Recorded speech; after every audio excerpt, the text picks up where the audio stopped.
Vous écoutez Main à la pâte, un podcast dans lequel on va aller poser des questions crunchy pour en apprendre davantage sur les entrepreneurs derrière des entreprises qu'on connaît bien. Aujourd'hui, au podcast Main à la pâte, on reçoit Jean-Sébastien Potier. Qui a vraiment été notre coup de cœur. Vraiment un crush entrepreneurial, allez, c'est vrai, à nous deux.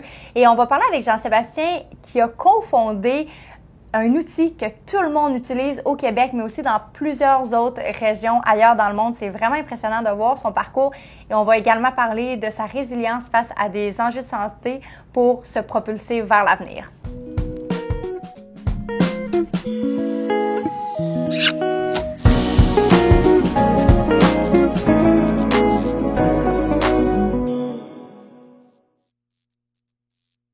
JS, on ne te connaît pas beaucoup, mais tout le monde utilise la plateforme. Libro, c'est plus de 3000 restaurateurs qui utilisent la plateforme. Tu as servi plus de 150 millions de personnes dans une vingtaine de pays. JS, bienvenue au podcast Main à la pâte. Bien, merci pour l'invitation. Merci à toi d'avoir accepté et d'être avec nous aujourd'hui. JS, parle-nous de toi. Dis-nous qu'est-ce que tu faisais avant Libro.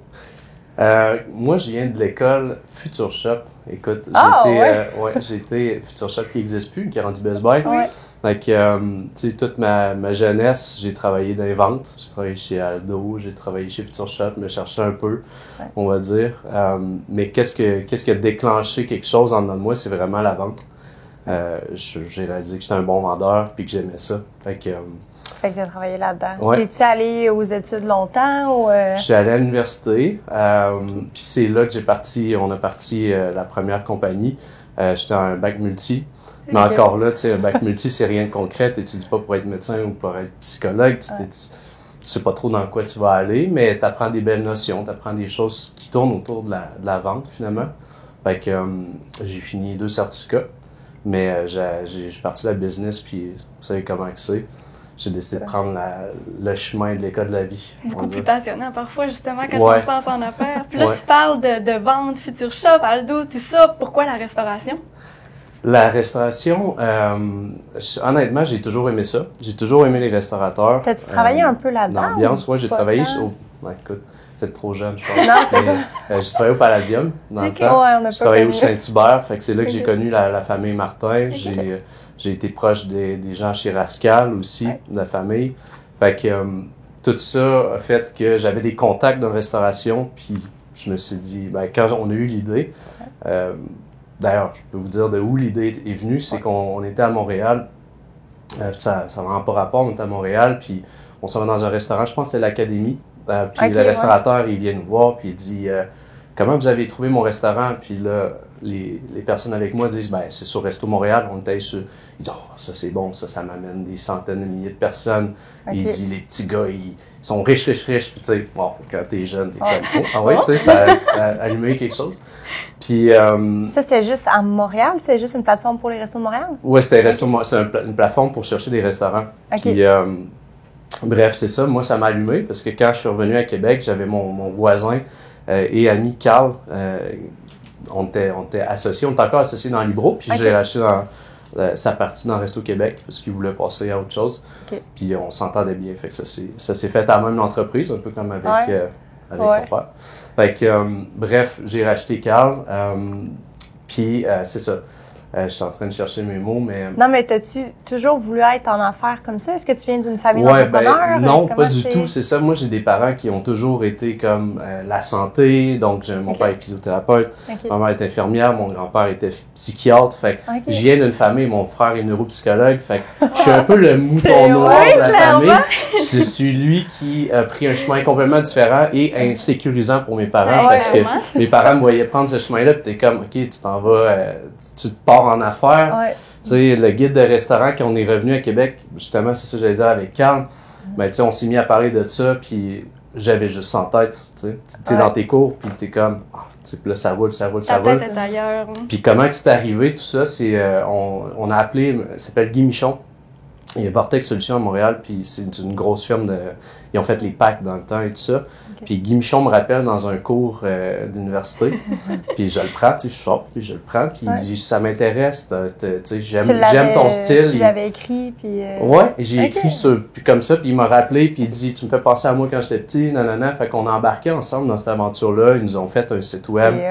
Fait que c'était vraiment, c'était inspirant dans le temps, parce qu'on avait un monsieur qui avait beaucoup d'expérience. Vraiment dur en affaires aussi, ça a été des négociations qui t'apprennent des choses. Oui, tu sais, au début, on parlait de pourcentage, puis lui, il va dire je vais prendre 50.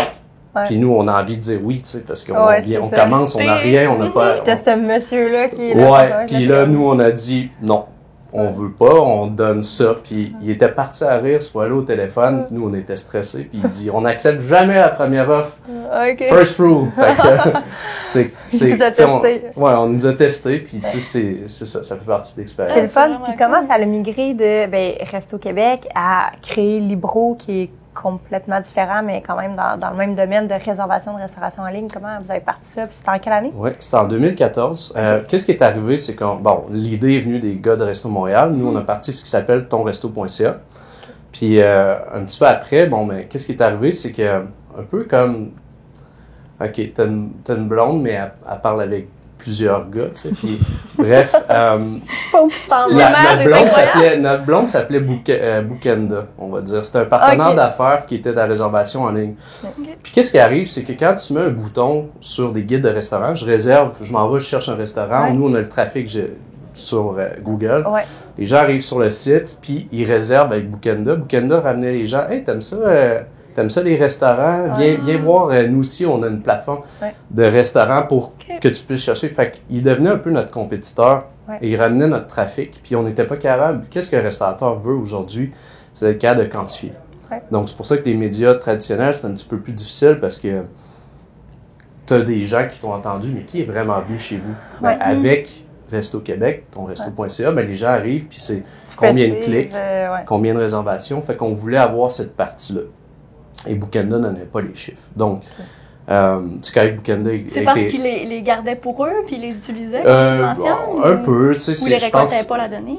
Je pense qu'ils prenaient la donnée, puis ils s'en servaient pour eux. Puis nous, c'était important, ces données-là. Puis comme je dis, tu sais, je suis reconnaissant de ça, parce que qu'est-ce qui est arrivé, c'est que nous, on a décidé de rappeler Resto Montréal, puis de leur dire, « Hey, on est compétiteurs, puis tout ça. » Je vais faire une parenthèse. Ce qui est drôle, c'est que quand on a parti tonresto.ca, on a essayé d'appeler Resto Montréal.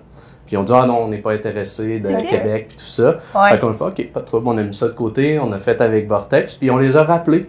Puis là, ils ont vu qu'on avait eu une belle expansion, qu'on commençait à rentrer à Montréal. Fait que, puis penses-tu que c'est parce qu'ils vous prenaient pas au sérieux? Ils nous prenaient peut-être pas au sérieux. Ils croyaient pas à l'idée? Ils étaient occupés, tu sais, c'était une période où le web commençait. Ça va vite, là. Il n'y avait pas le temps.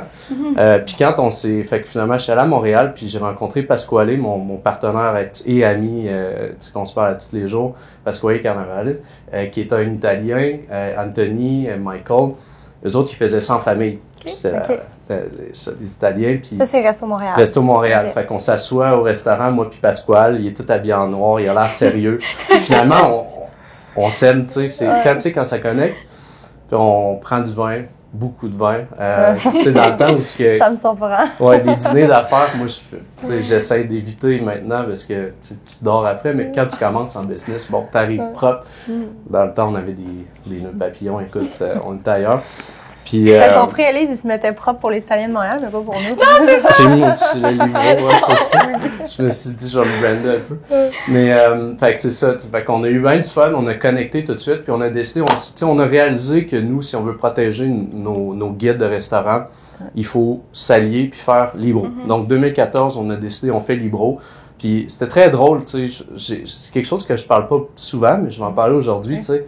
Comment ça s'est passé, c'est qu'on l'a fait, Jim, un de mes amis qui est programmeur, il est rembarqué avec nous autres, puis on l'a fait pendant 1 an, tu sais, faire une compagnie comme ça, c'est bâtir le brand, Libro, d'où le nom, Libro c'est un livre de réserve, faire le branding, penser à notre affaire, évaluer c'est quoi les besoins. Mais puis développer le tech derrière tout ça aussi, c'est l'ouvrage. Fait que c'est une bonne année là, où tu fais rien à part juste bâtir ça. Puis le jour où on a eu notre premier client, le Grand Café, Notre client était vraiment content, puis il avait envie de le dire à Bouquenda. Fait que ce jour-là, il avait dit, il avait appelé le propriétaire qui a vendu au Pajon d'ailleurs. Fait que ça, je me permets de. Puis il l'appelle, puis il dit, je m'en vais avec Libro. C'est quoi Libro? C'est qui ça, Libro? C'est qui eux? C'est les petits gars de Resto Québec. Là. Je reçois un appel, tu sais. Ça n'a pas été long. Comment ça? Non. Puis finalement, on dit, regarde, nous, on a décidé de le faire. C'est comme ça, on pense à nous, tu sais.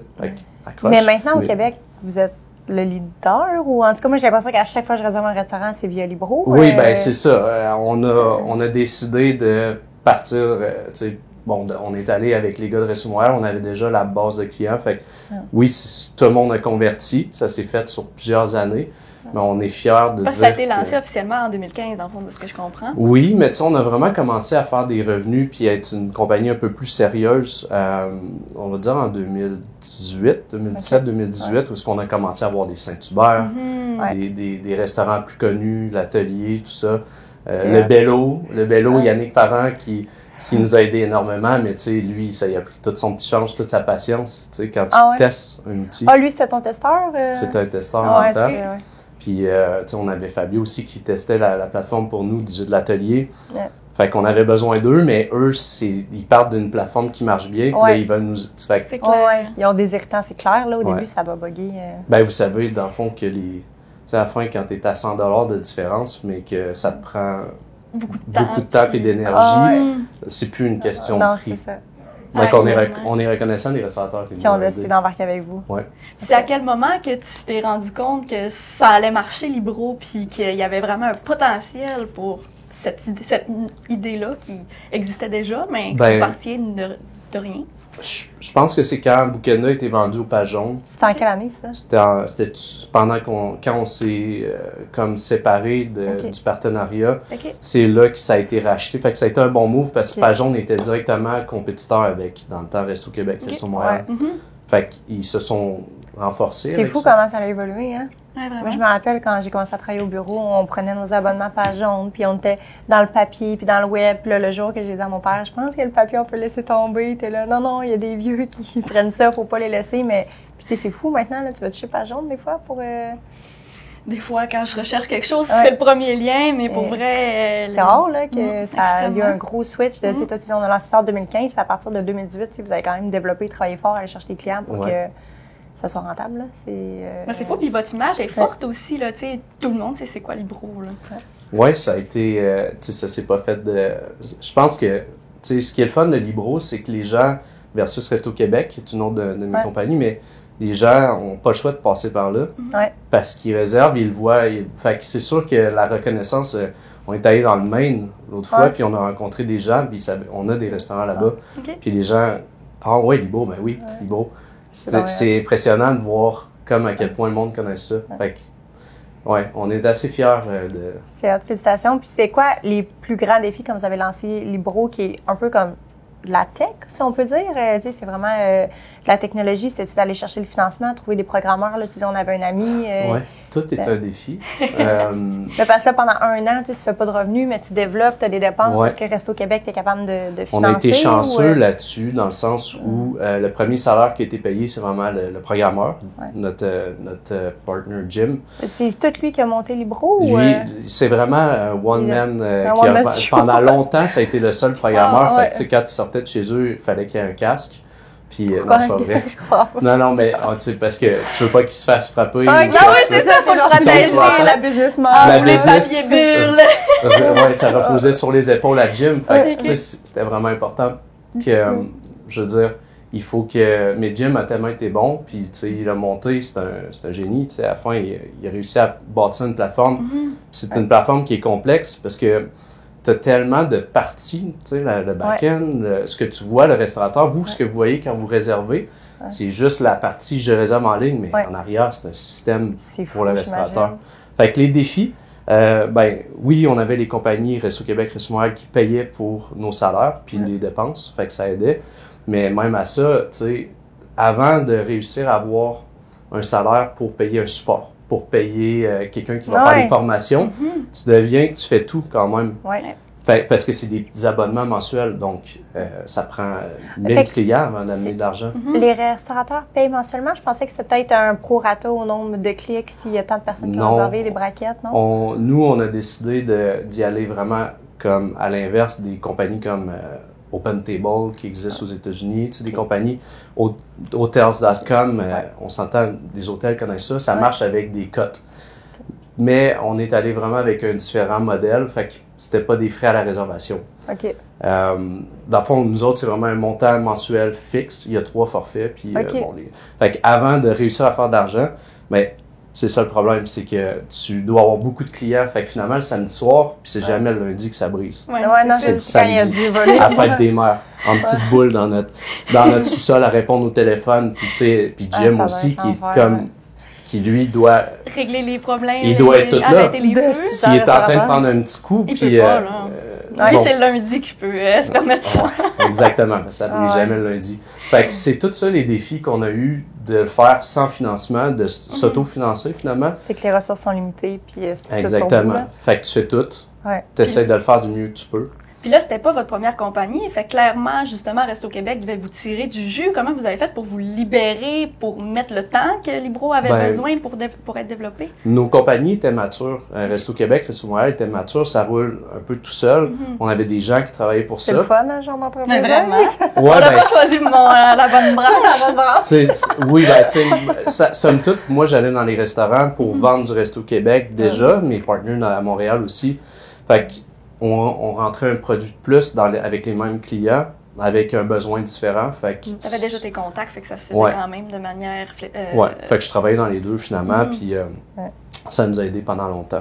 Ah ouais, ça c'est certain. Puis là, tu dis ça, là, vous avez été longtemps juste vous là-dedans, mais c'est à quel moment que vous avez pu justement engager? Tu dis ça roule tout seul, mais est-ce qu'il y a une équipe derrière ça aujourd'hui? On a commencé à aller chercher des prêts de la BDC. Je pense que c'était le Paris dans le temps qui te demande... Tu filmé, mais ça te demande quelqu'un à temps plein finalement pour aller chercher 100 000 $. C'est un prêt de 100 000 avec un 100 000 qui te donne, mais ça vient avec, il faut que tu fasses des devoirs, il faut que tu rendes des comptes. Fait que pour une petite entreprise, ça peut devenir quand même assez lourd.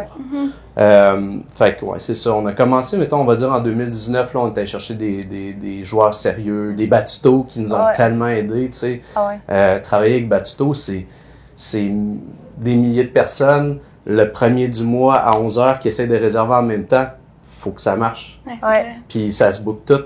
Imaginez, tu sais, le jeu de Tetris, c'est ça, Libro, tu sais, avec les 2 services, avec plusieurs plages dans un service. Il faut dispatcher pour pas que tout le monde arrive en même temps. Puis ça, c'est en temps réel, ça le rentre dans le POS du restaurateur? Ça le rentre eux, ils ont un iPad ou un ordinateur, puis ça rentre là-dedans, toutes les réservations rentrent, ça se confirme. Puis en plus, c'est avec des dépôts. Dans des restaurants comme Batito, il faut que tu mettes une carte de crédit. Fait que si la carte de crédit, elle saute, si la personne prend 10 minutes au lieu de 5 minutes, il y a beaucoup de technicalité qui fait que quand tu veux que ça aille vite, puis que ça aille rondement, puis qu'il n'y ait pas d'overbooking, écoute, ça te forme. C'est sûr, hein? Sur le tas. Puis, est-ce que tu sais, en moyenne, les restaurateurs maintenant, c'est quoi le pourcentage de personnes qui réservent via le téléphone versus via Libro? Ça a dû augmenter depuis l'année. Ça a complètement changé. C'est clair. 50-50 ou... Avant, ça aurait pu être du 70... Non, 50-50. Oui, effectivement, mais je vais prendre l'exemple de Saint-Hubert. Saint-Hubert, dans le temps... pour travailler là, c'est des fils et des fils. Le monde arrivait là, pas de réservation, puis tu fais la file, puis ils écrivent le papier. Puis ça va être dans 20 minutes. Aujourd'hui, tu sais, je parlais avec William Martin, qui est pas trop loin ici sur Bouvier, puis tu sais, ça a changé. Les gens maintenant ne se présentent plus sans réservation. Les gens veulent plus faire la file. Fait que les gens réservent même chez Saint-Hubert, fait que c'est presque rendu la majorité. Je veux pas dire 100%, mais Puis en même temps, c'est tellement simple, c'est quelques clics, puis tu sais que tu vas avoir ta place, tu vas arriver, ça va être fluide. J'ai parlé de Nina Pizza, même exemple. J'ai vu Pénélope cette semaine, puis elle disait que les fils, c'est plus ça. Les gens réservent. Le monde réserve. Puis, les gens veulent plus attendre dehors, surtout au Québec. On a plusieurs mois où c'est pas tellement intéressant d'attendre dehors, en effet. Puis vos revenus, tu disais, moi, on dirait, je suis vraiment étonnée que ça soit pas au clic. Tu dis, on a différents forfaits, fait que c'est quoi? C'est... premier forfait, c'est de 0 à 300 réservations dans le mois? C'est comme ça, c'est ton nombre de réservations, non, après 300 de SARPU? Non, parce qu'un restaurant, pour nous, ça va être autant du support un restaurant de 300 places qu'un restaurant de 100 places. Tu sais, à la fin, il va nous appeler comme c'est sûr le nombre de réservations? Ouais, le nombre de réservations ne nous changera rien pour nous, vraiment. Tu sais, ça va être vraiment tout le processus de, OK, on rentre à un restaurant, il faut bien le former, il faut être capable de le supporter. Fait qu'on est allé... La raison pour qu'on a fait ça au lieu d'y aller au clic, c'est vraiment parce que ça existe, ça, puis les restaurateurs sont tannés de la compétition, parce que le problème de ces plateformes-là, c'est que toi, tu réserves dans une plateforme, je ne veux pas les nommer nécessairement, mais tu réserves dessus, nos compétiteurs américains, puis eux, ce qu'ils veulent, c'est le data. Okay. Parce qu'ils ont d'autres compagnies. Fait qu'ils vont prendre le data. Fait que le restaurateur, lui, ce qu'il veut aujourd'hui, là, que vous faites de la pizza, vous faites de la commande en ligne, tu veux pas que DoorDash, ce soit ton système canal. principal, parce que les autres, ils savent que ton client aime la pizza, ils le fidéliseront pas au resto de pizza. Ils vont l'envoyer, puis si le jour où tu décides de débrancher, ils savent que ton client aime la pizza, ils vont l'envoyer chez le compétiteur. Les restaurateurs, je pense que de plus en plus, s'en viennent éduqués là-dessus, puis ils veulent avoir leur système en mode white label, c'est leur base de données, et on a mis à la place, on a mis des packages où est-ce qu'on leur donne des outils pour ramener le client chez eux. Ah, nice, OK. Ouais. Parce que c'est dangereux à un moment donné, là, les clients qui travaillent avec ces plateformes-là, ben, au bout de plusieurs années, ben, le client, il retourne sur les plateformes comme, on va le nommer, OpenTable, ils vont retourner là-dessus parce que OpenTable va les fidéliser. T'aimes ça, les restos italiens, viens voir ce qu'on a. Okay. Fait que tu décentralises ton client. Mais ça existe-tu au Québec, ça? Me semble... Il y en a, à Québec, il y en a quelques-uns. Okay. Au Québec, il y en a, c'est sûr. OK. Mais à Québec, c'est comme j'ai l'impression que c'est Libro non. Ou rien, là. Ouais, Libro. Pareil pour moi, oui. Ouais, ben je pense que, tu sais, t'as une compagnie qui vient d'ici, qui fait bien les choses. Fait que, oui, c'est là que... J'ose croire que les gens. Mais c'est beau à entendre aussi parce que clairement, vous avez l'air de vraiment soutenir les restaurateurs et tout ça. Là, fait qu'ils doivent l'apprécier, ça. Je pense que depuis 2010, on a vraiment travaillé fort pour les restaurants. On a toujours le cœur à bonne place. On a tellement donné de mois gratuits au début pour starter, des 1 an gratuits pour vraiment, tu sais, on a montré qu'on voulait. Je pense que ça se ressent. On a chargé des prix vraiment raisonnables. Encore aujourd'hui, tu sais. Dans nos packages, tu vas avoir des forfaits à 119 qui vont jusqu'à 179. Mais à 179, ça vient avec des systèmes comme MailChimp, que vous connaissez peut-être, pour envoyer des courriels de masse. Des Sushi Taxi a commencé à faire des campagnes SMS. On l'a intégré dans Libro. On le fait maintenant pour les restos. Fait que les restaurateurs ont tout ce qu'il faut pour ramener le client chez eux, puis on leur donne les outils. C'est intéressant, c'est une plateforme qui est polyvalente comme ça. Oui, ben c'est nouveau ça. Après la pandémie, on s'est rallié pour donner des outils marketing à vos clients. Là. Puis là, vous offrez plein de choses intéressantes comme ça, mais est-ce que ça vous est déjà arrivé dans votre parcours que vous aviez justement des clients à un restaurant puis qui décident, eux, de tirer à plat, ça fait plus leur affaire? Restez-vous à quand même conserver vos restaurateurs avec qui vous faites affaire? Oui, on appelle ça le churn, il reste très bas. Les gens sont vraiment fidèles. On l'a vu quand notre compétiteur a essayé de venir ici à Québec. Okay. Ils ont engagé quelqu'un, puis ils sont arrivés avec des 1 an gratuits, des iPads gratuits. Okay. Puis il n'y en a pas qui ont passé à la compétition. Fait que c'est un signe positif. Ouais. Mais on se remet en question à chaque jour. Mais c'est clair. Ouais, on prend rien pour acquis parce que à la fin, c'est vraiment compétitif notre domaine. Ouais. Mais puis j'ai l'impression que, il y a beaucoup d'entrepreneurs qui disent hey, je travaille sans relâche, je suis un peu esclave de mon entreprise. Puis il y en a qui c'est comme je fais les horaires que je veux, ça va bien. Ou il y a comme 2 visions de l'entrepreneuriat, soit que tu travailles comme un acharné ou que c'est vraiment plus relax. J'ai l'impression que Libro, ça roule tout seul. Est-ce que je me trompe ou es-tu spécialiste dans je pars des business qui roulent tout seul après? OK. Depuis le mois de juin, je suis plus sur le payroll de Libro. OK. La raison, c'est qu'un jour, tu finis par amener ton enfant à 18 ans où il peut quitter la maison. Ouais. La compagnie roule, oui, maintenant seule, mais je pense que j'ai encore vraiment du input à donner parce que avec mon autre compagnie, Resto Québec, dans laquelle je m'en vais restructurer puis je mets mon temps. Okay. J'ai quand même toutes les questions. Les gens, je suis Libro pareil, fait que faut que je les aide. Mais oui, la compagnie, elle peut maintenant rouler tout seul, mais ça vient avec son lot de défis. Tu sais, je veux dire, un employé chez nous, quelqu'un qui travaille, c'est des gens qui doivent connaître le système. Ouais. Quand tu appelles au support, les restaurateurs, ils veulent que ça aille vite. C'est souvent dans un rush. Ah oui. Fait que, on a nos défis. T'sais, quand il y a quelqu'un qui quitte, il faut remplacer, il faut le former. Ça prend du temps. Vous êtes combien chez Libro? C'est tous des programmeurs? On est une trentaine. Mon Dieu, quand même, OK. On a eu un boom après la COVID. On a des investisseurs qui sont rentrés. OK. Puis ça a donné... on est allé chercher des financements avec Fonds d'Action, BDC, de l'argent aussi personnel. Okay. C'est sûr qu'on s'est donné ça a développé pas mal. Oui, exactement. Là, en 3 ans, vous avez fait 536 dans votre boom, justement. Et vous avez forcément eu à restructurer. Comment ça s'est passé, ça? Est-ce que... Bien, en mettant plus de monde, c'est sûr que moi, je vais parler pour moi, quand je faisais la comptabilité, que je faisais les ventes, que je faisais du support sur le coin d'une table, puis que j'allais former les clients. Puis dans le temps, il n'y avait pas du Zoom, là. Fait que, tu sais, s'il y a un client à Val-d'Or, tu y vas. Si un client à New York, tu y vas. Fait que c'était coûteux, mais bref, tu faisais tout. Mais quand on a mis des gens en place, là, on a mis plus de vendeurs, un VP Sales, quelqu'un au marketing. Fait que ça nous a permis, premièrement, d'avoir plus de ventes. Puis après ça, c'est sûr que nos prix, on les a ajustés en fonction de... On a bâti, on a engagé des programmeurs. Fait que quand tu deviens plus compétitif, tu peux te permettre de monter un peu tes prix. Donc, ça venait avec des price increase. Malheureusement, c'est plate, mais on n'a pas le choix.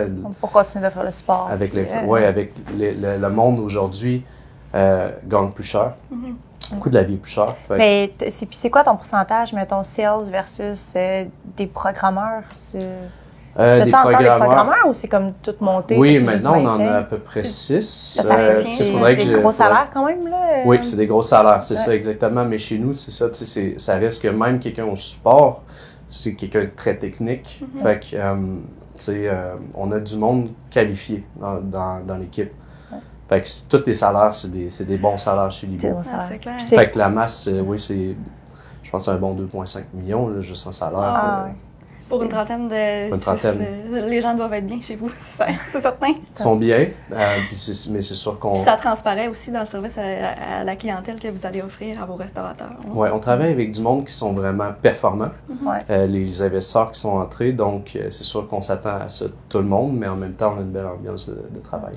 C'est quoi votre plus grande menace en ce moment? Tu dis, on a des compétiteurs qui sont venus, nos clients ont été fidèles, ils ont renvoyé sur revers de la main. Est-ce que tu dis, OK, on est comme les Gaulois, on est correct jusqu'à la prochaine vague d'envahisseurs, ou c'est quoi vos défis? Oui, bien c'est sûr qu'on se bat contre Goliath. Là, on travaille contre des compagnies qui valent des milliards. Fait que, tu sais, tu dors jamais vraiment tranquille, je pense, parce que c'est des compagnies qui ont des moyens. Somme toute, on a vraiment un bon produit et tout ça. La plus grande menace, tu sais, avec l'intelligence artificielle, avec le domaine de la technologie va tellement vite, il change vite. Fait que, puis les gens, les restaurateurs, justement, avec Pénélope, je me réalisais que ceux qui étaient papier-crayon il y a 4 ans, un système de base faisait leur affaire. Mais 4 ans après, ils réalisent à quel point ils sont dépendants de ça, puis ils en veulent plus. Fait qu'il faut que tu suives les besoins, puis il faut que tu suives la compétition. Fait que, tu sais, on est toujours, tu sais, je pense, Resy et Toc aux États-Unis, qui sont des compétiteurs, se sont fait acheter par American Express. Je vous laisse donner. Fait que la plus grande menace, c'est l'intelligence artificielle, qui fait que c'est un peu... On sait pas trop, on va être où dans 2 ans. Ouais, c'est ça. Puis êtes-vous bien positionné par rapport à l'intelligence artificielle? Est-ce que, j'imagine que vous avez déjà intégré ça ou vous êtes là-dedans? On est là-dedans, oui. On a des systèmes qui fait qu'aujourd'hui, les gens veulent pousser leurs commentaires. Les gens vont sur Google maintenant pour réserver. D'où pourquoi Resto Québec est fort, parce qu'on sort, tu sais, on le voit que c'est Google notre référent. Mais les gens vont sur Google, puis, tu sais, quand tu vas sur Google, bon, excuse-moi, répète la question, parce que je suis complètement... Non, en fait, je te demandais, c'était par rapport... Je m'en allais. Mais tu peux continuer dans ton fil de conversation. Non, vas-y. Sinon, je te parlais de l'intelligence artificielle. Oui, l'intelligence artificielle, ce qui fait peur, c'est qu'est-ce que Google va développer son système de réservation. Nous, à date, on s'est intégré avec Google. Fait que maintenant, il y avait un bouton Google. Il y a sa commande en ligne, Google, qui sont ils essaient. En tout cas, c'est pas... ça fait déjà 3 ans. Non, c'est ça. Je pense pas que ça... Mais je peux comprendre que ça peut... tu te sens un peu, là, que... quand t'as Google qui... Oui, c'est ça. On a été les premiers à s'intégrer avec Google Reserve, où est-ce que tu as un bouton de réservation sur Google, puis on s'est posé la question, est-ce qu'ils vont juste faire ça? Ou ils vont finir par venir faire tout ça? Le reste, À date, je pense que non, parce que dans le système de réservation, ça prend du support, ça prend ça prend des connexions. Mais, tu sais, comme je dis... Ils vont se spécialiser là-dedans, probablement pas. Exactement. Fait que, non, c'est ça. L'intelligence artificielle, on l'intègre, mettons, pour les commentaires. Okay? Quand quelqu'un fait une réservation, le lendemain, on va lui demander de laisser un commentaire sur Libro. Puis maintenant, on est capable de le pousser sur Google. Ah, ça, c'est génial. Oui. Bon, puis après ça, ben, tu sais, le restaurateur, il n'y a pas nécessairement quelqu'un qui va répondre. Je sais que vous autres, vous le faites vraiment bien, mais de répondre à chaque commentaire, puis vous les regardez. Exactement. On fait le suivi en resto. Tu sais, ça a bien été ou ça a moins bien été. Vous avez une équipe pour ça. Je pense qu'il est vraiment... Mais le restaurateur moyen n'a pas nécessairement cette personne-là qui peut le faire. Clairement. Fait que comment on peut intégrer l'intelligence artificielle? Ce serait de dire, bon, ben, on va répondre automatiquement aux commentaires, ou du moins aider à répondre. Ça. Quand il est positif ou il est négatif. Ça serait hâte, ça. Ben, on est en train de développer faire. Ça. Puis, tu sais, c'est sûr que les réponses sont vraiment impressionnantes, moi, je trouve. Nous, on commence, on l'intègre, là. Puis moi, j'ai une assistante virtuelle qui s'appelle Sarah.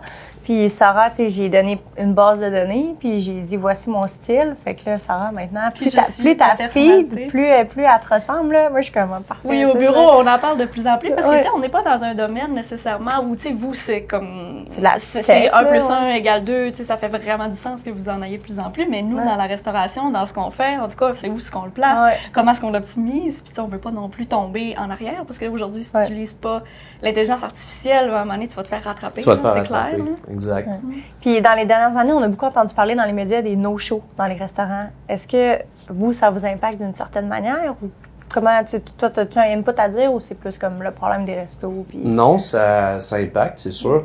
Le touriste, c'est un exemple, il va réserver à l'avance parce qu'il va faire ses majorités de filles. C'est 66%. C'est 66% des filles qui réservent les restos? Qui réservent ou qui, du moins, la stat vient de Resto Québec. Ceux qui cherchent des restaurants puis qui font le processus de magasinage, c'est 66% de filles. C'est la fille qui organise son... Mais c'est triste, ça, mon Mais c'est quoi le 33% du reste? C'est les gars, ils vont faire la file. C'est eux autres qui font encore la file dans le resto. Les gars se font gérer. On ira où est-ce qu'il y a de la place, ça. Mais bref, les gens, quand ils réservent à l'avance. Puis le problème, c'est que tu es un touriste, tu as réservé à l'avance, mais là, tu es dans ton hôtel, puis OK, tu marches dans la rue, puis il est vide, le restaurant. Fait que le monde... puis là, ils vont pas penser à appeler le restaurant, parce que pas mal de touristes, il n'y a pas il n'y a pas le numéro. C'est ça, il ne le fera pas. Fait que oui, il va y avoir des no-shows, puis c'est un problème. Les gens vont réserver dans 3-4 restaurants parce qu'ils ne savent pas trop où aller. Je vais vous donner un autre exemple, sans nommer le nom, mais tu sais, moi, je suis rendu concierge de restaurant sans le vouloir, mais les gens me demandent où je vais manger. Puis tout ça, les parties de Noël, souvent, je me fais demander.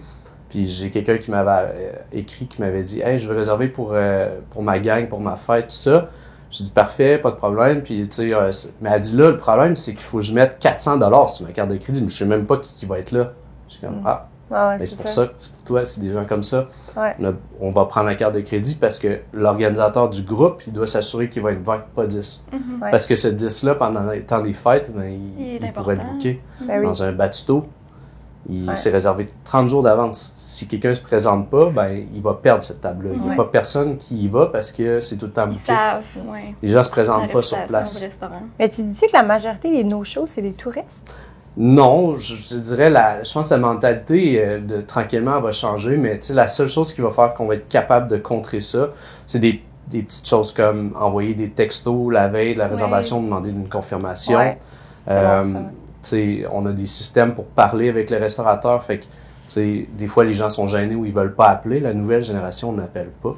Donc, tu es capable de texter, dire finalement, je pourrais pas être là, ou finalement, on va être 4 au lieu de 6. Fait que le restaurateur a cette proximité-là. Par SMS. Fait que ça aide. Mais moi, je suis vraiment carte de crédit. Carte de crédit. Ça engage vraiment. Tu vas passer de, je sais pas moi, 40-30% de nos shows à 0. Parce que les gens... 30% de nos shows dans les restos? Ça peut aller jusque-là, dans des périodes. Puis c'est ça le problème. C'est ça. C'est quand c'est des périodes comme Noël, on le sait que janvier va être difficile. Fait que c'est important pour le restaurateur de fouler, comme une écureuil, remplir les bajoux pour passer l'hiver, qui va être plus dur. Puis, c'est ça. Tout passe par l'organisation. Quand tu as tes réservations, tu peux mieux staffer. On se connecte avec des systèmes pour bien staffer. On va montrer le nombre de réservations versus l'année prochaine. L'année passée, plutôt, la température sur une terrasse, il annonce beau. Fait que, est-ce que tu staffes plus? Ça les aide à mieux se préparer. Oui. Après ça, ils peuvent commander la bouffe en fonction des réservations qu'ils ont. La préparation. Mais à l'inverse, t'as préparé, t'as staffé, t'as commandé la bouffe, puis t'as la moitié du monde qui se présente pas. Oui, fait que non seulement tu perds une facture, mais aussi ton coût est bien trop élevé pour tout le reste. Fait que pourquoi en restauration, c'est encore illégal, ça bouge pas. Ça bouge, mais très tranquillement. Pourquoi on peut pas prendre des cartes de crédit? Donc, on le fait. C'est pas... ouais, je comprends. On le fait. Mais c'est une préautorisation, on fait une empreinte de carte de crédit. C'est comme un peu la pancarte, j'aime ça le dire de même, c'est comme la pancarte « Attention au chien ». Ouais, c'est ça. Tu vas l'avoir, tu vas te dire « J'y vas-tu? » Tu sais, t'es un peu plus conscient. Mais il y a sûrement un pourcentage de monde que eux ça les responsabilise. Puis définitivement. Ben justement, il n'est pas obligé d'avoir un chien. Ça veut dire que tu n'es pas obligé de prendre le dépôt. Le restaurateur, souvent, peut-être le prendra pas, mais du moins d'avoir pris la carte de crédit. Ah, OK, si je ne vais pas, je vais perdre mon argent. Donc, ils vont penser à appeler. Tu sais, c'est juste d'appeler avant. Ben oui. C'est clair. Puis là, présentement, mettons, est-ce que c'est tous les restaurants, mettons, qui vont prendre la carte de crédit ou c'est juste un service que vous offrez, puis les restaurants embarquent ou non? Les restaurateurs sont prudents parce que c'est sûr qu'un Batuto n'aura pas de problème. Harvey, des grands restaurants n'ont pas besoin, je pense, au pied de cochon. Les gens vont même payer à l'avance. Donc, tu vas réserver. On a parti ça, on était les premiers à le faire. Tu es capable de réserver puis choisir ton expérience. Je vais choisir mon menu, je vais acheter. Fait que quand tu arrives sur place, tu peux te concentrer sur penser à ton expérience. Tu as déjà payé. Harvey, comme ça ici, qui a été nommé meilleur restaurant canadien 2019, tu payes à l'avance.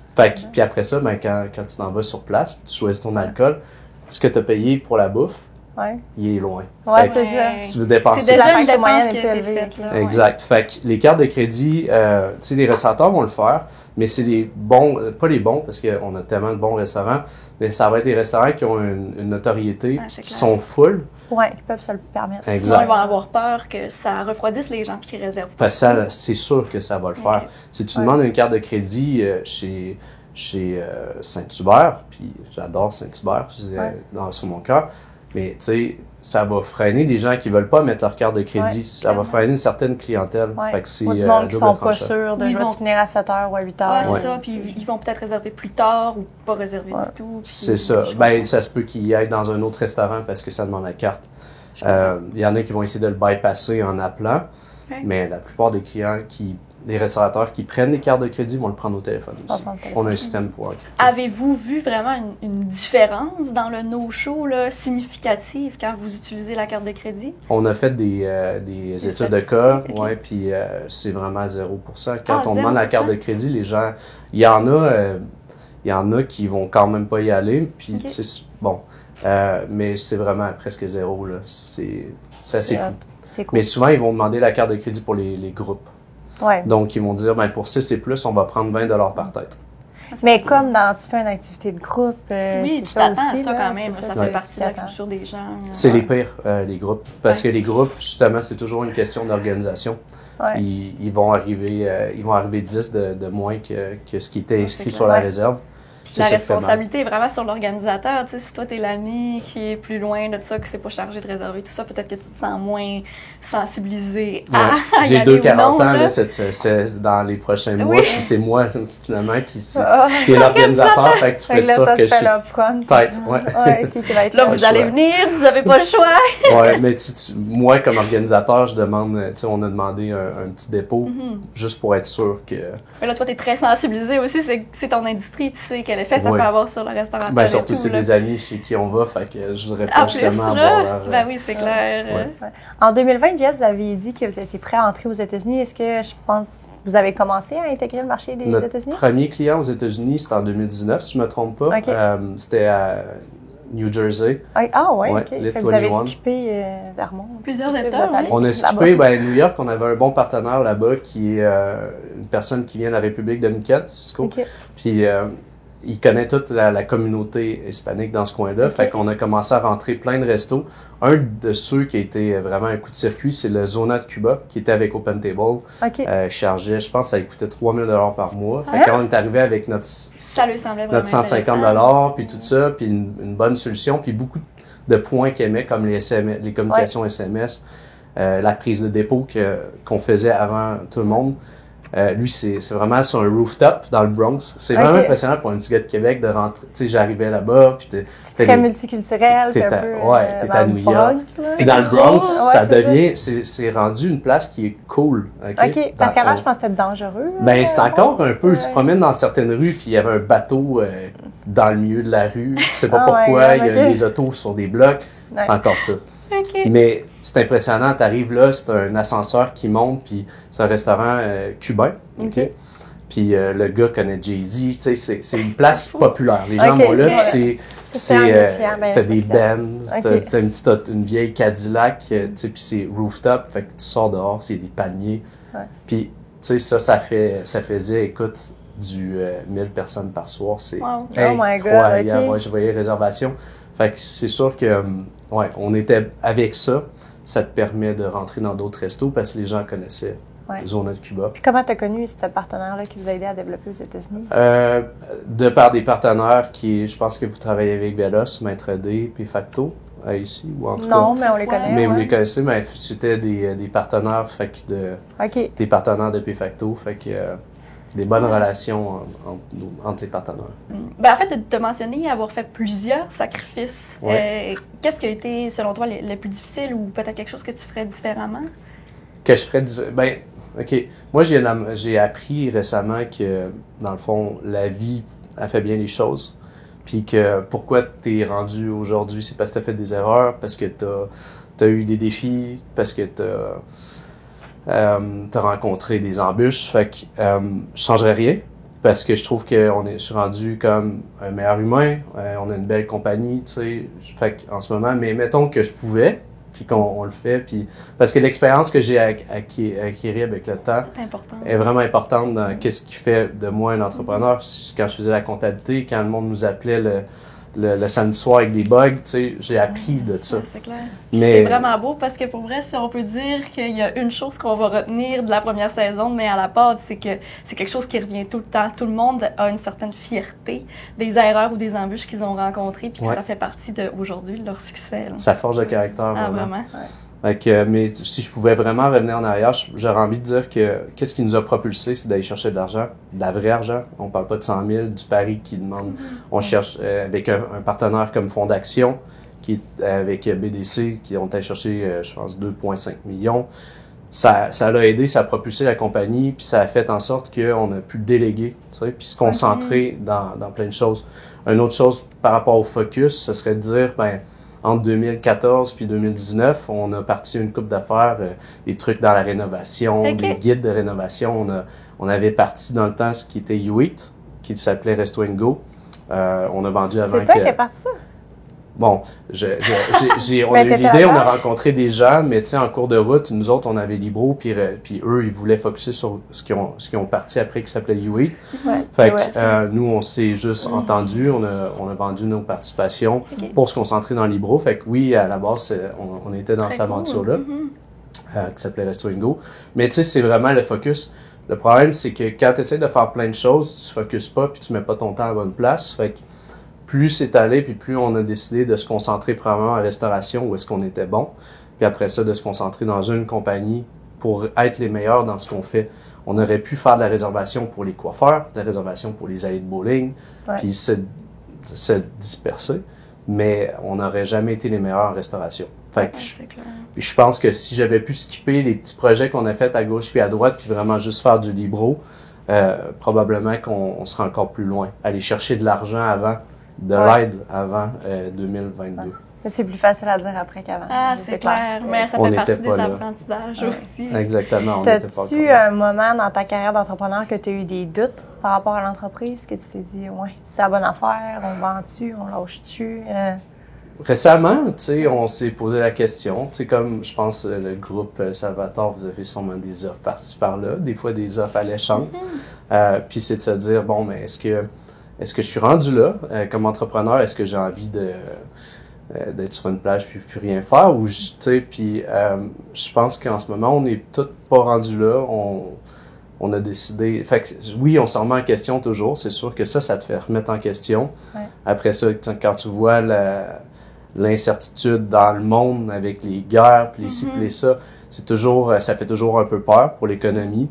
Tu sais, la COVID, nous, ça a été vraiment, vraiment, vraiment difficile. Est-ce qu'on s'est remis en question? Évidemment. Oui. Quand ils ferment les restaurants, nous, la première chose, ils se retournent, puis bon, tout le monde veut couper ses dépenses. Moi, le premier, tu vas appeler ta compagnie d'auto, tu vas appeler ton hypothèque, mais la publicité puis l'outil de réservation qui est plus nécessaire, il n'y a plus rien. Fait que Libro a fait, à un moment donné, de la commande en ligne pendant la COVID pour aider les restaurants.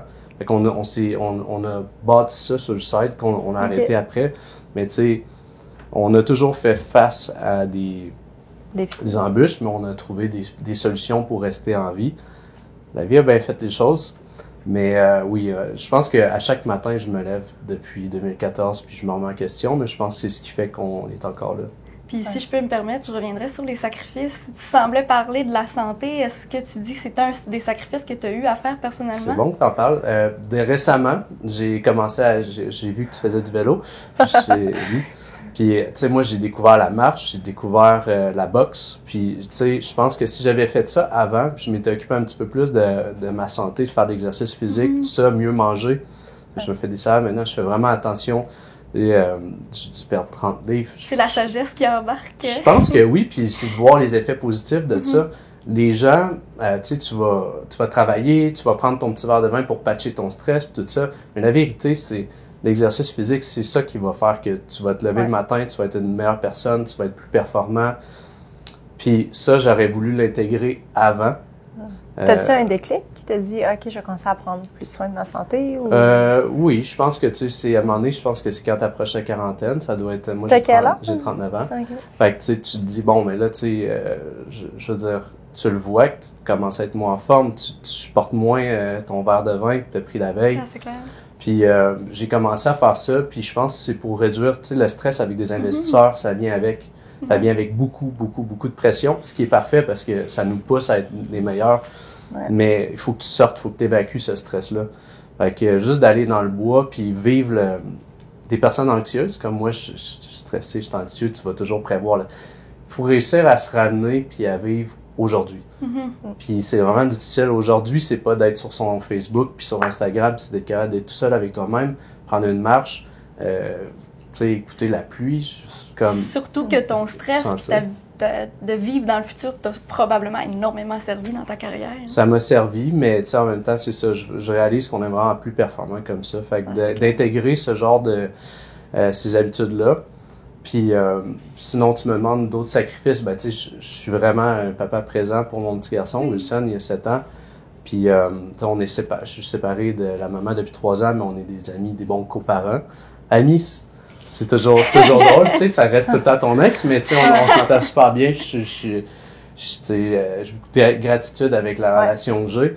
Mais tu sais, c'est ça. Je pense que en étant séparé, j'ai réalisé que peut-être que je mettais trop d'énergie pas trop d'énergie, mais beaucoup d'énergie dans ma compagnie, un petit peu moins avec mon gars. Puis quand je suis devenu comme 50-50, puis je l'avais plus, j'ai réalisé que j'aurais aimé ça en avoir encore plus dans les 3 premières années. Okay. Fait que ça, c'est peut-être quelque chose que j'aurais changé.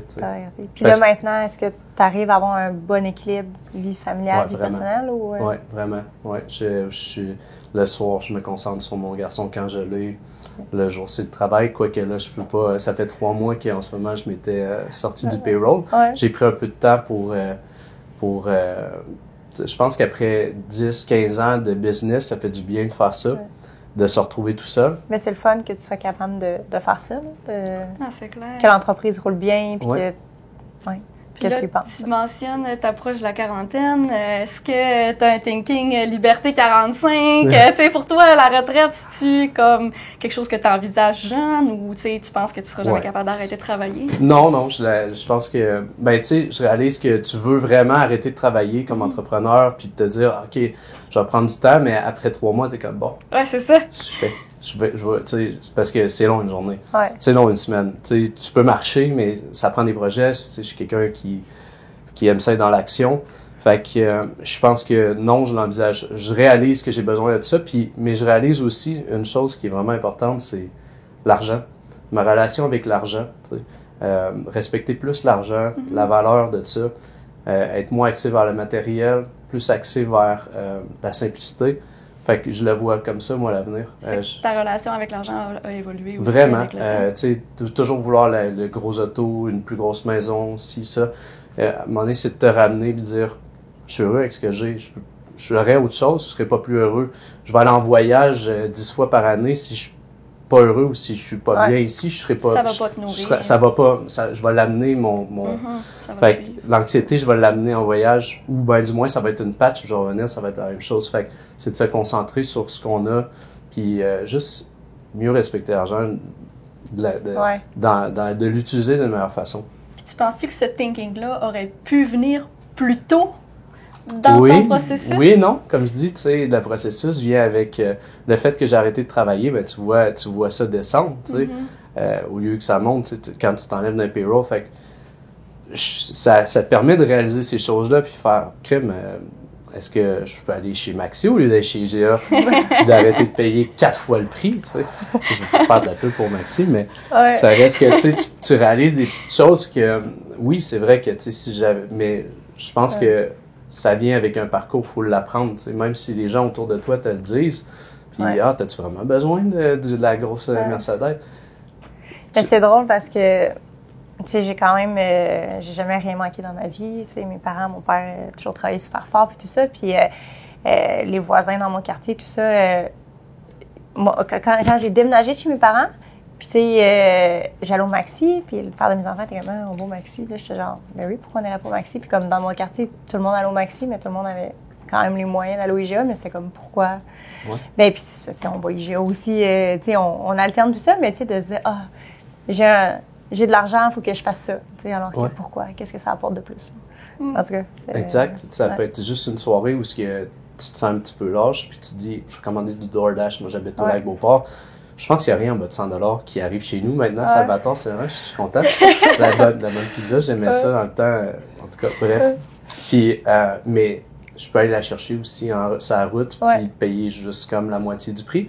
Parce que, bon, on sait, DoorDash, ce genre de plateforme-là se garde des gros... oui, ça coûte vraiment plus cher pour le client. C'est ça. Fait qu'à la fin, c'est des petits efforts comme ça qui fait que je pense que plus t'en fais, puis tu vas être un médecin, tu vas faire 1 million par année, mais tu vas t'étouffer pour 1 million par année, tu vas travailler plus fort. Plus t'en as, plus c'est ça. Clairement. Exact, tu deviens esclave de ton travail.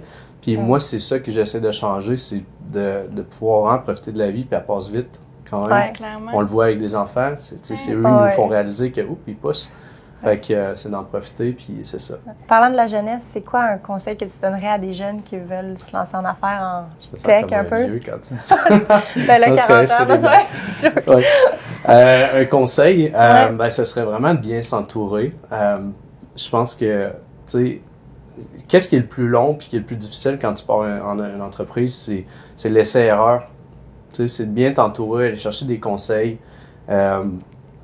Puis, tu sais, j'ai des gens qui me parlaient de partir une compagnie techno. C'est vraiment difficile aujourd'hui de faire ça, OK? Parce qu'il existe toutes les sortes de programmes. C'est rendu avancé. La technologie a eu un boom dans les dernières années. Fait que, tu sais, c'est ça, c'est d'aller chercher des bons conseils, être sûr. Tu sais, des fois, il y a des bonnes idées, mais les gens... Ils rêvent, mais ils n'ont pas le modèle financier en arrière. Ils ne savent pas comment ils vont réussir à faire de l'argent avec ça. Des Facebook, c'est minime, ça existe. C'est rare que tu vas voir des compagnies maintenant qui vont boomer comme ça. Puis quand tu as une excellente idée, comment est-ce que tu vas faire pour la réaliser des fois? C'est d'aller chercher de l'aide, d'aller chercher des investisseurs, d'avoir un bon projet bien monté. J'ai pas fait de plan d'affaires, moi, dans le temps, mais peut-être que juste bien planifié, aller chercher les bonnes personnes, ce serait ça, mon conseil. Parce que souvent, les entrepreneurs veulent aller vite, fait que là, un plan d'affaires, ça te semble un peu dérisoire. T'es pas sûr à quel point, mais... En avez-vous fait, vous autres? Non. Non, c'est ça. C'est pas vrai. À un moment donné, la banque demandait pour le financement. Ils vont demander. Mais je sais pas, pendant un an, on ouvrait un resto. Il fallait faire un plan d'affaires par resto, mais c'était le copier-coller à chaque 14 jours. Là. On changeait la date puis le nom du resto. C'était trop rapproché pour avoir une évolution dans le plan d'affaires. Mais si c'était une banque qui demandait un plan d'affaires, ça avait comme pas rapport. Là. Ça n'a pas duré longtemps. Je pense que en affaires, il y a différentes sortes de business. Il y en a qui ça va être, tu achètes un bloc appartement, puis tu sais combien tu vas avoir par porte, puis puis tu as quelque chose de concret. Oui, tu as quelque chose de concret dans le web. Quelqu'un qui voudrait se lancer dans le web, ça prend vraiment, premièrement, ça prend un actionnaire, ça prend du skin in the game. Ouais. Un actionnaire qui est le programmeur. Tu veux pas que ton programmeur s'en aille.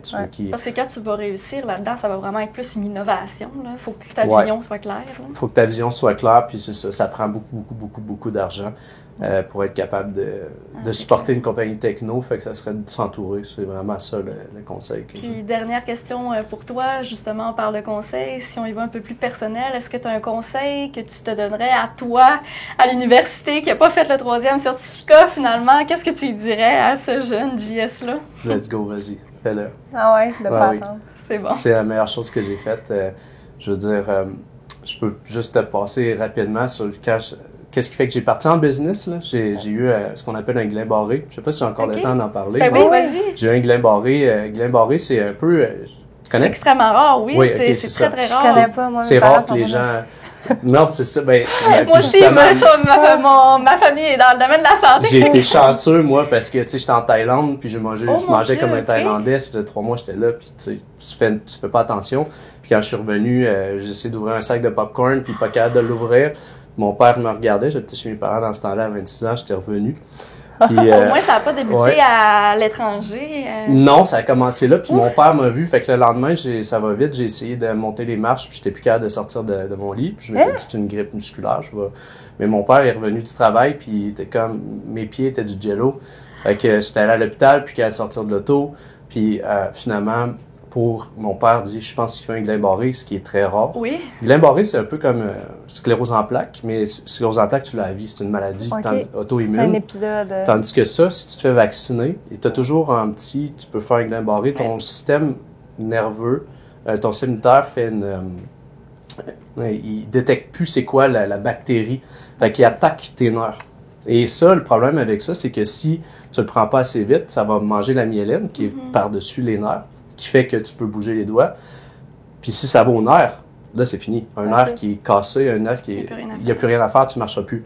Fait que ce processus-là, moi, je suis resté 1 mois à l'hôpital, 6 mois à réapprendre à marcher, mais vu que je l'ai pris vite, aucune conséquence. Puis c'est quelque chose comme une grippe, tu la prends, puis tu Puis c'est transmissible? C'est attrapé ça de quelqu'un? C'est vraiment ton système immunitaire qui fait une sorte d'allergie temporaire à quelque chose que tu as mangé ou à un vaccin ou quelque chose. Puis il faut que tu le calmes, ton système, parce que pour lui dire non, relax, là, en ce moment, il n'y en a pas de...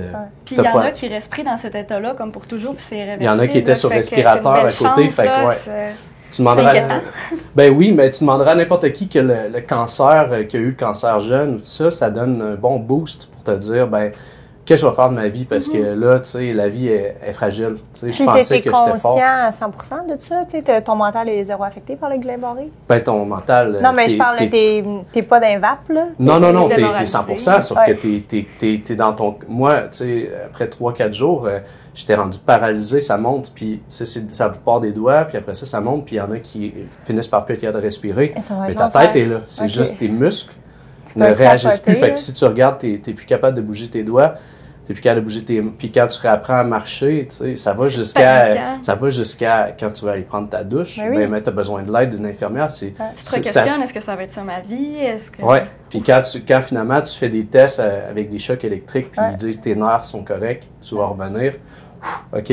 Mais tout ça te fait réfléchir. 26 ans. C'est là qu'on a parti en affaires. Ça a été un déclic. Fait que c'est ça. Quand tu me parles de choses... Je ne changerai pas, puis non, c'est pas contagieux, c'est pas quelque chose que tu... c'est contagieux. C'est pas quelque chose que tu gardes... Non, mais c'est-tu un microbe ou non, c'est quelque chose que... C'est une réaction. C'est une réaction, ouais. Fait que non, mais moi, je suis content d'avoir vécu, parce que c'est spécial comme... tu finis par réaliser que marcher, c'est la base, c'est le fun. Ouais. Ah, je trouve ça fou que tu dises je suis content, c'est vraiment beau la paix que tu as pu faire avec cet événement-là de ta vie. Puis... J'ai des drôles de. Tu sais, je peux juste trouver ça drôle. Puis j'étais à l'hôpital, puis vu que je suis le petit jeune, j'avais toutes la nouvelle physio. Ils m'ont envoyé toutes les filles, toutes les jeunes. Fait que j'étais un petit oignon, moi, je sais. T'as bien traité. Hey, JS, merci beaucoup, c'était super intéressant. Un énorme merci. Merci à vous autres pour l'invitation, c'est vraiment fun.